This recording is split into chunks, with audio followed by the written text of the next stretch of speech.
संसार से प्रेम करना बहुत सरल है, कठिन है भगवान से प्रेम करना।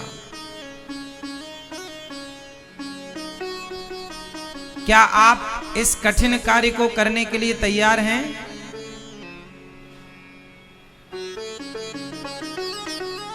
राम ही केवल प्रेम प्यारा।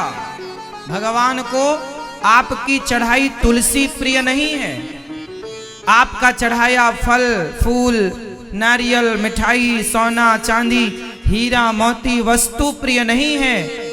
भगवान को आप इनमें से कुछ भी मत चढ़ाओ, पर प्रेम हो। जब प्रेम है तो आप उन्हें छिलके भी चढ़ाएंगे तो वो स्वीकार है। प्रेम है तो गाली देंगे वो भी स्वीकार है, और प्रेम नहीं है तो दुर्योधन ने 56 भोग परोसा, भगवान ने कहां ग्रहण किया, कहां भोग लगाए? इसका मतलब ये हुआ कि भगवान वस्तु को ग्रहण नहीं करते। राम ही केवल प्रेम प्यारा, जान ले जो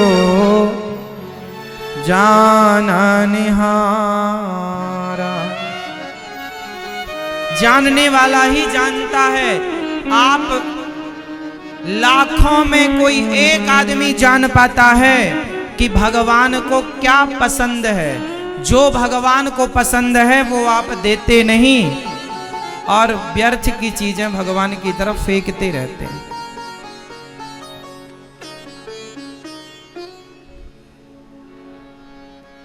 लाखों में कोई एक वृंदावन तीर्थ यात्रा कुंभों में लाखों लोग रोज जाते हैं, लेकिन उन लाखों में कोई एक ऐसा समझदार होता है जो इस बात को जानता है कि भगवान को क्या पसंद है, क्या प्रिय वस्तु है, क्या प्रिय है। लाखों में कोई एक जानता है, और जानता एक है, और उन एक में कोई एक उस प्रेम को कर पाता है। प्रेम करना भगवान से इतना सरल नहीं है मेरी मां। आप में से कितने लोग भगवान से प्रेम करते हैं?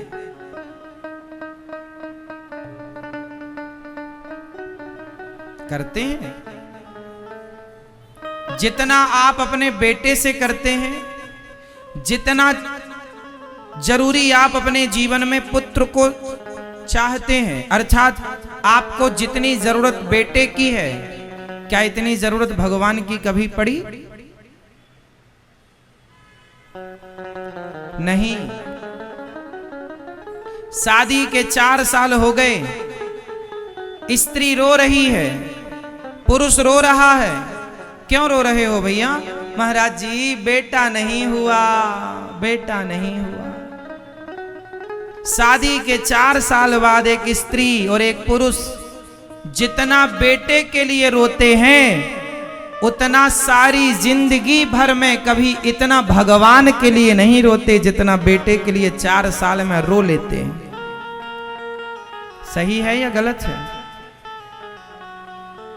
बेटा ना हो तो रो रो के दिन रात रोते हैं, बेटा कब, हे भगवान बेटा दो, हे भगवान, हे गुरुजी बेटा दो, हे महाराज बेटा दो, हे बेटा। डॉक्टर वैद्य कोई नहीं बचता जिसके घर आप जाके माथा ना रगड़ते हो। इतना जितना आपको बेटे की आवश्यकता है, बेटे के लिए जैसे लोग रोते हैं,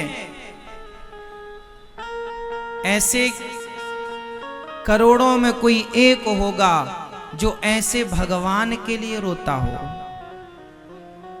जैसे एक स्त्री बेटे के लिए रोती है, और जितना बेटे के लिए रोती है उतना यदि भगवान के लिए रोने लग जाए तो उसके जन्म जन्म का रोना मिट जाएगा, जन्म जन्म का रोना छूट जाएगा। लेकिन आपको रोना भी तो नहीं आता।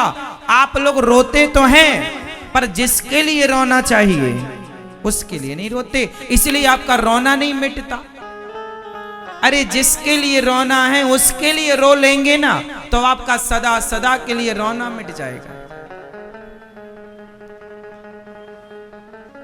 आपने बेटे के लिए रोते हुए लोगों को तो देखा ही होगा। बेटे के लिए रोते हुए लोग आपको बहुत मिल जाएंगे। दुखी हूं महाराज ये कहकर के रोने वाले लोग भी आपको बहुत मिल जाएंगे, लेकिन वैसा ही रोना, वैसे ही आंसू भगवान के लिए बहाने वाले आपको कभी कभी कहीं कहीं कोई मिलता है। इसका मतलब है कि संसार के लिए रोना बहुत सरल है और भगवान के लिए रोना बहुत कठिन है। आप कहते हैं हम भगवान से प्रेम करते हैं, कह देने से क्या होता है? कह दो आप कह दो कि मैं प्रधानमंत्री हूं, कह दो आप, कहने के लिए तो आप स्वतंत्र हैं। आप कह दो कि मैं ही भारत की राष्ट्रपति हूं, मैं ही भारत का प्रधानमंत्री हूं, कह दो आप। आपके कहने से क्या होगा? ऐसे ही आप कहते रहते हैं कि हम भगवान से प्रेम करते हैं। जब प्रेम करेंगे तो वो प्रेम आपने देखा होगा, प्रेम और धुआं छिपाया नहीं जा सकता। धुआं दूर से ही दिख जाता है कि भाई धुआं निकल रहा है, दूर से। ऐसे ही प्रेम दूर से दिखता है। जैसे एक माँ बैठी हो और उसका बेटा बैठा हो, मतलब छोटा सा बच्चा, तो बच्चा जहां जहां जाएगा ना, माँ भले बैठी हो कहीं भी बैठी हो, पर बच्चा जहां जहां जाएगा वो उसी तरफ देखेगी, मतलब उसका प्रेम दिख जाता है। 4 महिलाएं बैठी हो और आपको पता ना हो कि इन चारों में से ये बच्चा किसका है, उस बच्चे को देखकर और उस बच्चे को देखने वाली उन चारों स्त्रियों को देखकर बताया जा सकता है कि इन चारों में इस बच्चे की मां कौन है ना?